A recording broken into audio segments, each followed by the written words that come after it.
আমার প্রিয় সপ্তম শ্রেণীর ছাত্রছাত্রীরা, সেকেন্ড ইউনিট টেস্ট ইতিহাস বিষয়ের পরীক্ষার জন্য নিয়ে চলে এলাম একটি চূড়ান্ত গুরুত্বপূর্ণ নমুনা প্রশ্নপত্র ও সাথে তার উত্তর। এই নমুনা প্রশ্নপত্রে থাকা প্রতিটা প্রশ্ন পরীক্ষার জন্য ভীষণ গুরুত্বপূর্ণ, পরীক্ষাতে আসার মতো প্রশ্ন।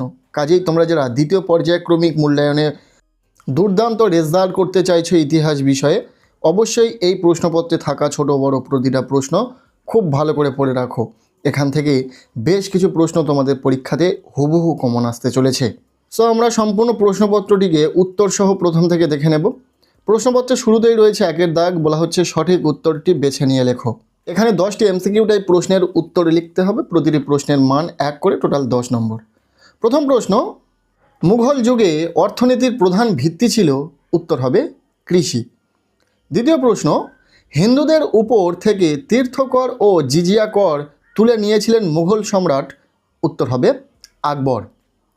1.3-এর প্রশ্ন, রানা প্রতাপ সিংহের রাজধানী ছিল, উত্তর হবে কুম্ভলগড়।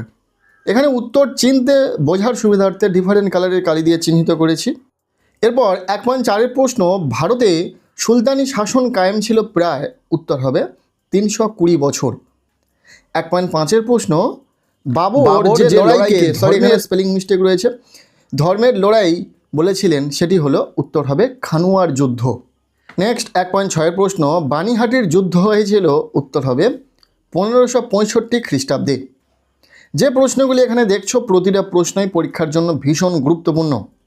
1.7-এর প্রশ্ন, অনেক ঐতিহাসিকের মতে দিল্লির আদি নাম, উত্তর হবে ইন্দ্রপ্রস্থ। নেক্সট 1.8-এর প্রশ্ন, আরবি ভাষায় ইলম মানে, উত্তর হবে জ্ঞান। 1.9-এর প্রশ্ন, আকবরের শাসনকালে ওয়াজির ই আজম হন, উত্তর হবে বীরবল। এরপর 1.10-এর প্রশ্ন, বাংলায় স্বাধীন সুলতানি শাসনের অবসান ঘটে, উত্তর হবে 1538 খ্রিস্টাব্দে। এই ছিল একের দাগ থেকে এমসিকিউ টাইপ প্রশ্ন। এরপর আমরা দেখে নেব প্রশ্নপত্রে থাকা 2-এর দাগ, যেখানে বলা হচ্ছে 2-1 কথায় উত্তর দাও। এখানে এসিকিউ টাইপ প্রশ্ন রয়েছে, প্রতিটি প্রশ্নের মান 1 নম্বর করে, টোটাল 10 নম্বর। সো আমরা প্রতিটা প্রশ্ন উত্তর সহ দেখে নেব। প্রথম প্রশ্ন, মোহাম্মদ ঘুরি কাকে পরাজিত করে দিল্লি দখল করেছিলেন, উত্তর হবে তৃতীয় পৃথ্বীরাজ চৌহানকে। পরবর্তী প্রশ্ন, আকবরনামা কার লেখা, উত্তর হবে আবুল ফজল। এরপর গদাগের প্রশ্ন, আরবি ভাষায় সুলতান শব্দের অর্থ কী, উত্তর হবে কৃতিত্ব বা ক্ষমতা। ঘদাগের প্রশ্ন, কোন অঞ্চলকে রায়চুর দোয়াব বলা হয়, উত্তর হবে কৃষ্ণা ও তঙ্গভদ্রা নদীর অববাহিকা অঞ্চলকে। এরপর উমদাগের প্রশ্ন, সতনামী কৃষকরা কোথায় বিদ্রোহ করেছিল, উত্তর হবে হরিয়ানায়। এরপর চদাগের প্রশ্ন, কে বিজয়নগর রাজ্যের সিংহাসন থেকে শালুক বংশের উচ্ছেদ ঘটান, উত্তর হবে বীর সিংহ। এই যে প্রশ্নগুলি তোমরা দেখছো প্রতিটা প্রশ্নই পরীক্ষার জন্য ভীষণ গুরুত্বপূর্ণ, খুব ভালো করে পড়বে। এরপর 6 দাগের প্রশ্ন, শের খান দিল্লির শাসন ক্ষমতা অধিকার করার পর কি উপাধি নিয়েছিলেন, উত্তর হবে শাহ। এরপর বর্গিঞ্জ দাগের প্রশ্ন, মুঘল যুগে হ্যাভেলির থেকে ছোট বাড়িকে কি বলা হতো, উত্তর হবে মকান। এই প্রশ্নগুলি তোমরা উত্তর সহ ভালো করে দেখে রাখো, পরীক্ষাতে কিন্তু আসতে চলেছে। এরপর 6 দাগের প্রশ্ন, দিন ই ইলাহি ধর্মমতের প্রবর্তক কে ছিলেন, উত্তর হবে আকবর। এরপর শেষ যে এসিকিউটা এই প্রশ্নটি রয়েছে, কসবা শব্দের অর্থ কী, উত্তর হবে শহরতলি। এই ছিল 2-এর দাগ থেকে এসিকিউটা এই প্রশ্ন, আমরা প্রতিটা প্রশ্ন উত্তর সহ দেখে নিলাম। এরপর আমরা দেখে নেব প্রশ্নপত্রে থাকা 3-এর দাগ, বলা হচ্ছে নিচের প্রশ্নগুলির উত্তর দাও যে কোনো 4টি। এখানে 2 নম্বরের প্রশ্ন রয়েছে, 4টি প্রশ্নের উত্তর লিখতে হবে, টোটাল 8 নম্বর। যে প্রশ্নগুলি এখানে রয়েছে আমরা এই 2 মার্কের প্রশ্নের ক্ষেত্রেও উত্তর করে দিয়েছি, যাতে তোমাদের সুবিধা হয়, কোনো পাঠ্য বই থেকে হোক বা কোনো রেফারেন্স বই থেকে হোক খোঁজার প্রয়োজন না হয়। তো অবশ্যই ভিডিওতে একটি লাইক দিয়ে দিও। প্রথম প্রশ্ন, মুঘল শাসন ব্যবস্থায় সুবা প্রশাসনের পরিচয় দাও, উত্তর হবে সুবা বলতে বোঝায় প্রদেশ। মুঘল সম্রাট আকবর তার সাম্রাজ্যকে 15টি সুবা বা প্রদেশে ভাগ করেছিলেন। এই প্রদেশগুলিকে বলা হতো সুবা। সুবার শাসককে বলা হতো সুবাদার।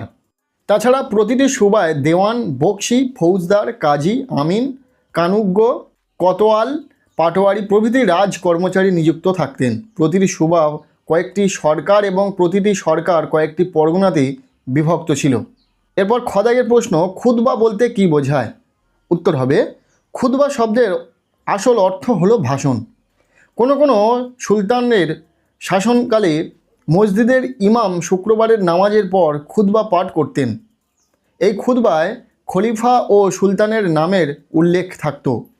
খুতবা পাঠের উদ্দেশ্য হলো সুলতান যে নিয়ম মেনে শাসন করছেন তা জনগণকে জানানো।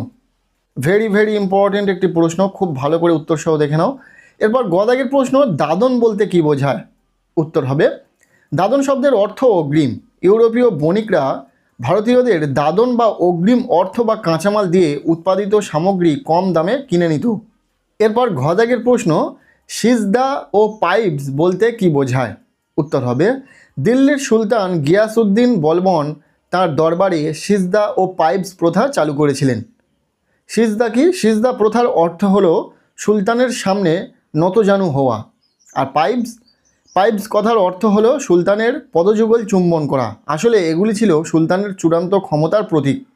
ভীষণ ইম্পর্টেন্ট প্রশ্ন। এখানে যে প্রশ্নগুলো রয়েছে প্রতিটা প্রশ্নই গুরুত্বপূর্ণ, আলাদা করে বলতে হবে না যে এই প্রশ্নটি বেশি গুরুত্বপূর্ণ। আচ্ছা, এরপর দাগে যে প্রশ্নটি রয়েছে, টিকা লেখো, মনসবদারি প্রথা। উত্তর হবে, মুঘল সম্রাট আকবর ভারতে মনসবদারি প্রথা প্রবর্তন করেছিলেন। মনসব কথার অর্থ হলো পদমর্যাদা। মনসব বা পদমর্যাদার অধিকারী কর্মচারীদের মনসবদার বলা হতো। প্রত্যেক মনসবদার সরকার নির্দিষ্ট বেতনের পরিবর্তে সোনা ও ঘোড়া রাখতেন এবং সরকারের অনুগত থাকতেন। এই প্রথাকে মনসবদারি প্রথা বলা হয়। এরপর রয়েছে প্রশ্নপত্রে 4-এর দাগ, বলা হচ্ছে যে কোনো 4টি প্রশ্নের উত্তর দাও। এখানে 3 মার্কের প্রশ্ন রয়েছে, 4টি প্রশ্নের উত্তর লিখতে হবে, টোটাল 12 নম্বর। যেহেতু এই প্রশ্নগুলির উত্তর খুব বড় তো এখানে আমরা উত্তর করে দিইনি। তবে যদি তোমাদের কোনো প্রশ্নের উত্তর নিয়ে সমস্যায় পড়ো অবশ্যই কমেন্ট সেকশানে জানাবে, আমরা উত্তর শেয়ার করে দেব। প্রশ্নগুলি দেখে নাও। প্রথম প্রশ্ন, দিল্লির সুলতানদের কখন খলিফার অনুমোদন দরকার হতো? খদাগের প্রশ্ন, সম্রাট আকবরের ভূমি রাজস্ব ব্যবস্থার পরিচয় দাও। এরপর গদাগের প্রশ্ন, দাস বংশের প্রতিষ্ঠাতাকে? এই বংশকে দাস বংশ নামে অভিহিত করা কি উচিত? এরপর ঘদাগের প্রশ্ন, কীভাবে মধ্যযুগের ভারতে শহর গড়ে উঠত? এরপর দাগের প্রশ্ন, দাক্ষিণাত্য অভিযানের পিছনে ঔরঙ্গজেবের উদ্দেশ্য কী ছিল?